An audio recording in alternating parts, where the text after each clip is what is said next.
So we've been moving these cows every day. It's kind of our goal. I did leave them in the same place for the weekend for 2 days there, but I want to show you what that's really doing. Is it's taking out the highs and the lows of their grazing. So you can expand this over as long as you want. Some people leave them in the same field all year. Some people will do a month at a time, or rotate them quarterly or monthly, weekly, daily, or some people even move multiple times a day. And so if you can move them daily, you take out the highs and the lows. So you could apply this to hourly, daily, weekly, monthly, yearly, whatever. But well, probably not yearly, because you're going to have a couple of growing seasons there. But the first day a cow comes into a paddock, or at the first third that a cow comes into a paddock, they have an extreme flush in nutrition. It's green, it's growing, they eat the best stuff first, and then after they take off the really good stuff, it kind of plateaus, and they're eating the bottom of the good stuff, the top of the junk, or they're ready to go. They're eating the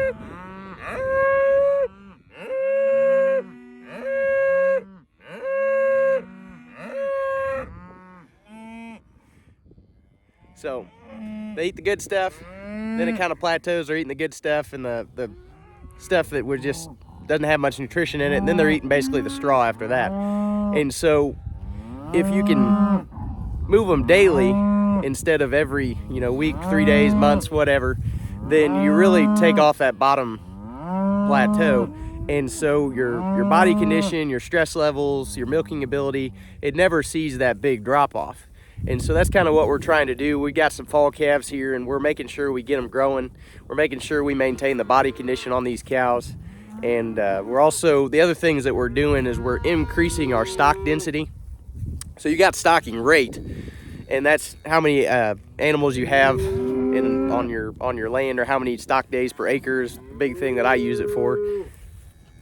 So that's how many animal unit days of dry matter you're going to get to take off of that acre.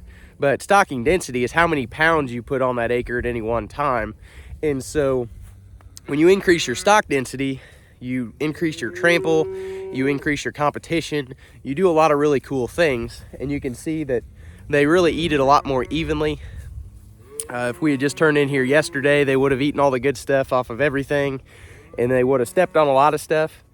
But we've kind of mimicked our competition here a little bit, so they'll come in and they'll do a more clean graze. They'll take a lot more of the good stuff, but they'll match it, and they'll go ahead and take that second bite because those other cows are coming for it. So they'll go ahead and use more of that plant than they would if you just let them take the tips and move around it. Also keeps them from passing manure and urine onto fresh paddock that they're not, or fresh grass that they're not going to eat today. So anyway, those are some really cool things and some of the reasons that we move every day. I'm going to go down here and get these girls moved before they try to eat me. One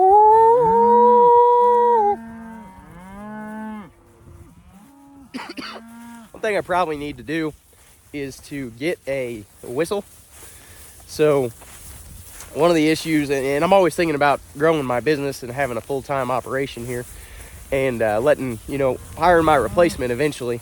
And so these cattle get used to me and my size, or my four-wheeler, or my whatever machine you're running. A lot of times they'll just get used to that. So pretty well anybody could bring my four-wheeler down here, open this gate, and they'd go through. But somebody else was walking down here, those cows would be back up over in that corner if I wasn't with them. Maybe not my cows, but most people's cows. A bunch of yearlings or something, they know you're different. They know your size is different. They know your facial hair is probably different. They know they're just really in tune to the person that moves them every day. And so if you use a whistle to call them, you basically replace me, and anybody could move them. That also means anybody could steal them, theoretically. So if that's something you're worried about, maybe don't train them. But always trying to think about systems and how we get them, how we can make this repeatable for somebody else to step in and do what I'm doing today. So we'll flip you around, join us on the move. Just have a reel here. Easy. Got a heifer in heat. It's hot over there. Don't want to get shocked here. So if you let that reel get slack down there, those cows will just start walking across it. Maybe not if they're not real hungry and they're pretty trained, which these cows may not walk across it, but some heifers and stuff, they certainly would.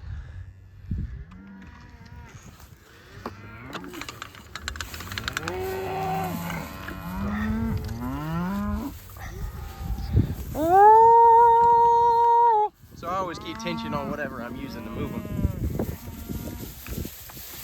And anytime I'm moving stock, or rotating stock, I guess what I should say, one of the things that I'm always looking for is something sick.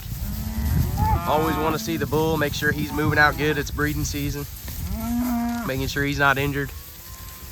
Checking on the baby calves. And I know I've got some cows in here that are a little sore-footed, but the bull's looking a little slow today. He's getting along okay though. He had a pretty hard workload here. Checking all the calves. Pneumonia, pink eye.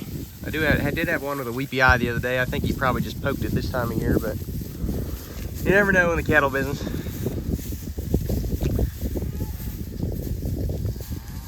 Got one heifer in here left to calve. She was in with my coal cows. Doesn't look like she's done it yet, but she's passing her mucus plug, so she ought to be here ready soon.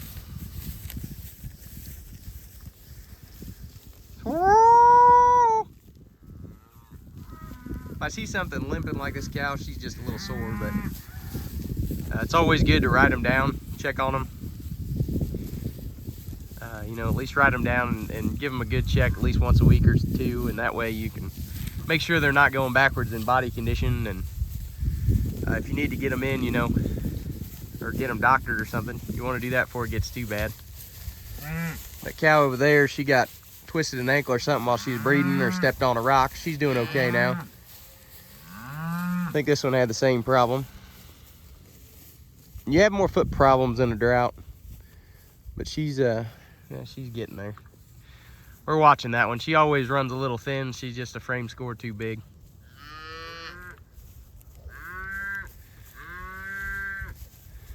The bigger they are, the more pressure they get put on their feet, their joints. The more maintenance, more food they need to maintain their body before they can put fat on for the winter. It's just harder for a bigger cow to thrive. So a lot of my limping cows are the bigger cows, and you know, they get bigger as they get older too. There's a reason that people start depreciating cows around 5 years old. And you know, I think a good cow ought to go till she's 15 or more, but at least 10. But most of them, especially in a commercial industry, won't do it. Most cows in the United States are killed before their 4th birthday, so that's why they start depreciating after 5, I guess. Of course, a lot of them are eating, you know, before they even get the chance to breed too, as heifers. So always something to think about. These cows are up here, they're nursing. If I moved them at the same time every day, that probably wouldn't be as much of an issue. But if I wanted them all to come through here, I'd have to get around behind them and push them. They'd walk on through. But their water tank's up there. I'm not moving that. So we're gonna leave them alone. And you guys, appreciate you following through on our daily move. This is the grass that we're turning into today. It's pretty good. Got plenty of green in it. We'll leave them in. I think there's about 2.5 acres here, 70,000 pounds of beef. And so that's what, 35, it's probably close to 35 or 40,000 pounds stock density per acre here. I know some people shoot for like 50 or 150 or a million, but we've had some moisture here. And I haven't really got too into stock density yet. I know some people really think it's important. I'm sure it is. But it's something I probably need to learn more about. Something about the energy that you put into the ground helps it recover too. Especially if you hit it and leave it. I guess you shake up the soil microbes. Get them awake. So cows do a lot of cool things that we don't fully understand, and not being a scientist, I still have a lot to learn, but That's what keeps it interesting. Hope you guys enjoy this video. Appreciate you. Have a good day. Like, subscribe, follow for more.